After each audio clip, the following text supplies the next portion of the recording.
So guys, I'm about to look at the scariest Peppa Pig stories or something. So yeah, don't mind all the commotion out there. Let's just get into the video. And I might go on TikTok after I look at these shorts. So yeah, let's go. The birdies come back. Don't worry, Peppa. I'll make sure the birds don't eat the seeds. Thank you, Daddy. Good luck, Daddy Pig. See you tomorrow. Bye. This is nice. Daddy, you have to be the scarecrow. What? Oh, shoo, shoo, naughty birds. Now, stay there until the birdies go to bed. Ho, ho. Okay, Peppa.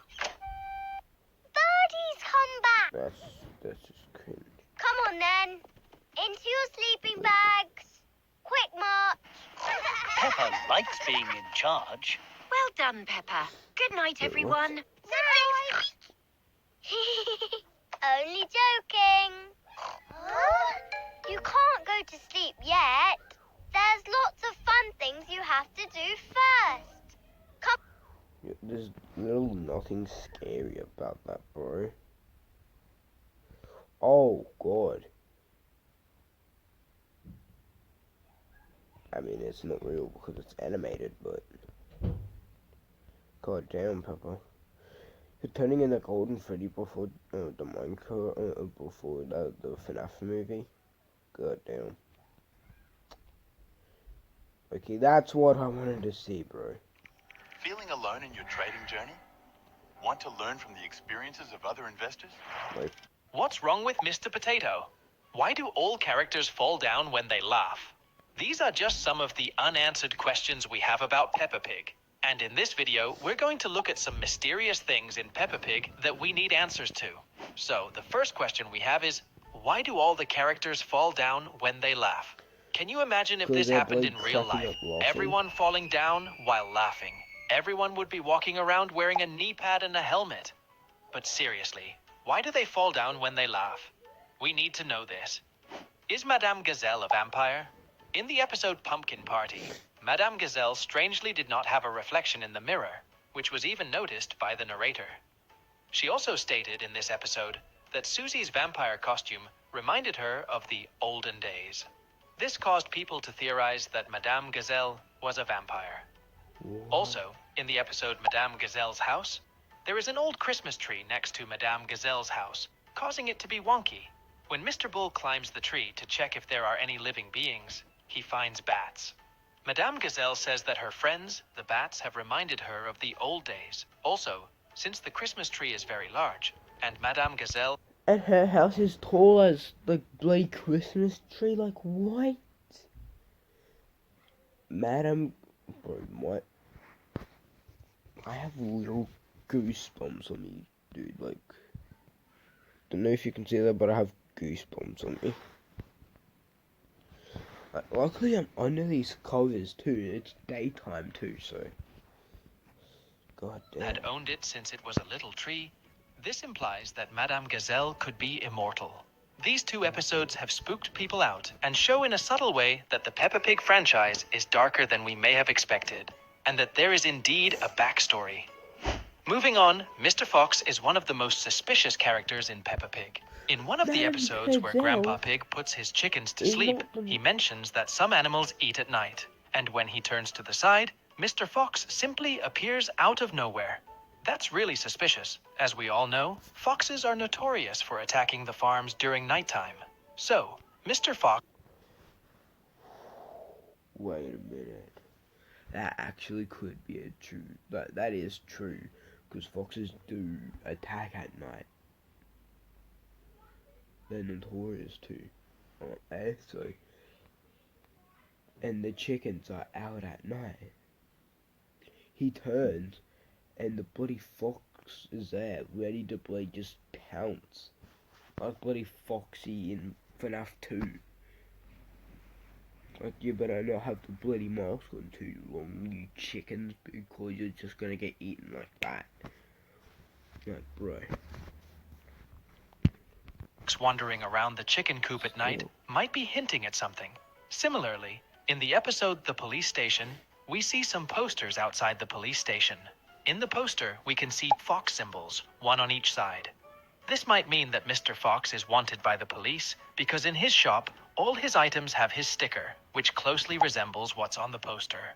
This all looks very interesting despite this being funny. It might be proof that he is indeed a professional thief. And even funnier thing about all this is A professional thief? More like a bloody chicken killer. Like, what the hell? He's a bloody chicken killer. Not a serial killer. Not a bear killer. He's a chicken killer. Like, bro, I mean, he ain't killing bloody chicken. The chicken, bloody hell. Chicken's probably gonna kill him. Why do I have to make bloody FNAF references? No idea. Let's just keep watching. that we see little Freddy has a natural inclination to be a Okay, wait. He's wanted by the police, but he is the police. At the same time, that don't make sense. policeman. When Peppa and Susie are talking about the future, and we see what seems to be the girl's imagination showing them years ahead, they pass by adult Freddy, and he's already a policeman. Maybe Freddy will arrest Mr. Fox in the future. Who knows? But one thing is sure, there's something fishy going on with Mr. Fox. In one of the episodes, the whole family is watching Mr. Potato on television. Mr. Potato is doing an exercise program, so in Peppa Pig's world, a potato is apparently a symbol for physical fitness. But here's where it gets really bizarre. Mr. Potato encourages his viewers to eat a healthy diet, which includes a lot of fruits and vegetables. Mr. Potato knows he's a vegetable, right? So, is this a talking animal in a costume? Or does Mr. Potato have the distinction of being the only ginormous living vegetable in this place? Pretty weird, isn't it? How would you get an animal from a food? I mean, yeah, like, I understand, like, shark, like, fish are food. They're animals. But, like, how is a potato a living animal? Like, pigs, for an example, they're living. And they can be cooked up. Chickens, they can be cooked up. Like, bro. Now, let's talk about one of the most disturbing questions about Peppa Pig.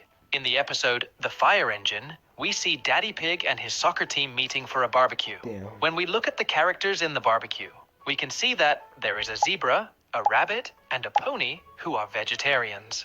But besides them, we also have Mr. Bull and Mr. Pig at this barbecue, and the two represent the two largest groups of meats used in barbecues worldwide, beef and pork. So, what kind of barbecue can a group of animals like this make? It's really disturbing to think about, isn't it? Anyone who's watched the show has surely noticed that the ground shakes when Daddy Pig jumps up and down, and no one seems to notice all these little earthquakes. Okay, we know the characters are pigs, but maybe Daddy Pig should go on the Mr. Potato diet and slim down a bit. He's going to wreck the whole town if he keeps it up. As we know, Peppa is the elder sister of George. Okay, wait, that wasn't even a scary fact. That was just a roast. Maybe Daddy Pig should go on the bloody Mr. Potato diet. Like, bro, that's not even scary. That's just a bloody mean-ass roast, bro. Like, dude. Nice roast, by the way. Nice roast. And George is clearly a lot younger than Peppa, but they're in the same class at school. That's a bit odd, don't you think? Maybe Georgie is exceptionally gifted and way ahead of the rest of his grade at school. He seems to be able to do... Okay, that might be just a cartoon, but guess what? My little cousin Trey is way more smarter than his bigger cousin Maya, because Trey's only in year 1, Maya's only in year 3, and he literally taught Maya how to ride a bike, and she didn't even know how to ride a bike, a scooter, or I think a hoverboard too. I don't know. But yeah, Trey taught Maya how to ride a bloody bike with training wheels or no training wheels, I think. and a scooter, I think. I'm gonna have to ask him, but freaking hell. I mean, George might be smarter than Peppa Pig, who knows?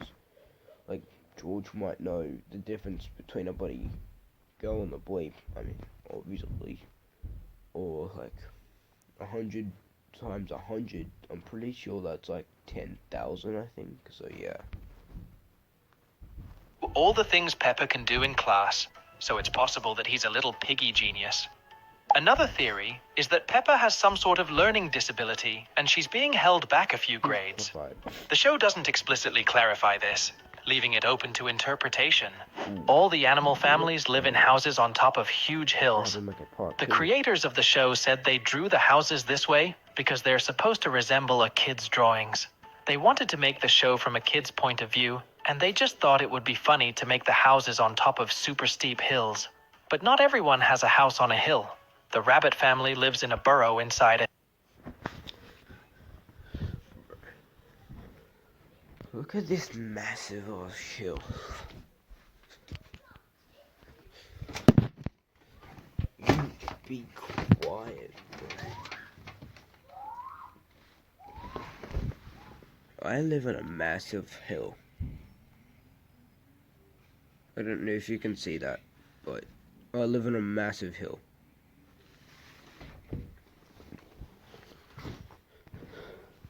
So that guy needs to be quiet, because I live on a hill. I live on a hill. Like, alright, dude. Anyway. Hill. When the rabbit kids come to Peppa's house, little Richard Rabbit cries because he's scared of the stairs. Rebecca Rabbit explains that they don't have stairs in their house. The next day, when Peppa and Georgie come over to the rabbit house for a play date, they are surprised to find out that the rabbit family lives underground. They have to crawl through a dirt tunnel to get to their bedroom, and apparently all they can afford to eat are carrots, which they claim to love. So why is the rabbit family literally dirt poor? Is this town prejudiced against rabbits? This is kind of messed up. And talking about Rabbit, let's discuss about Miss Rabbit's jobs. Why does she work so many jobs? Apparently, Miss Rabbit has been a helicopter pilot, rosary clerk, librarian, bus driver, ice cream merchant, train driver, recycling center operator, and ticket booth attendant.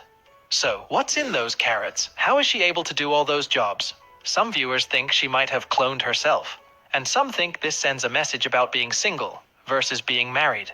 Or maybe Miss Rabbit is a workaholic to compensate for her deep feelings of oppressive sadness at the fact that she's forced to live underground in a burrow while everyone else gets a house on a hill. We're just speculating here, but it seems the system is rigged against the rabbits. One of the weirdest things about the show is that some of the animals are just normal animals, like the ducks at the park and their goldfish. Meanwhile, Peppa Pig and her friends and family all talk and have human qualities. Why is that? Why do some animals behave like humans and some behaves just like a normal animal? It's almost as confusing as that talking potato. Another unanswered question in Peppa Pig's cartoon that surely intrigues a lot is, how do the animals that would be predators feed in the world of Peppa Pig? For example, in the episode where George gets sick and the family calls Dr. Bear, and as we all know, bears are one of nature's biggest carnivores. In this case, a house full of cute and succulent little pigs would be quite an opportunity for him.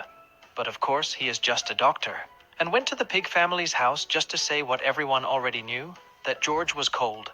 Besides Dr. Bear, we see that Daddy Pig was responsible for designing a house where a family of wolves would live, and in this episode, we even had a quick reference to the story of the three little pigs.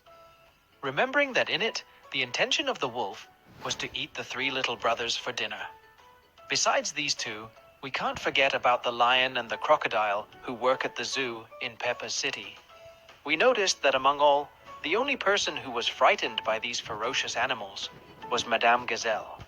So, the question is, what do they eat on a daily basis? After all, is it vegetables? But if they only eat vegetables and fruits... The oldest of them all, afraid, but the littlest one of them all, George, is not. I mean, Daddy Pig needs a diet. Okay. If they eat Mr. Potato or the blueberry, will they become carnivores again? Seriously, this show can be confusing sometimes. And with that, we've come to the end of the video. And as always, Oh, shit. we'll see you all in the next video. See you guys. I saw a gap in the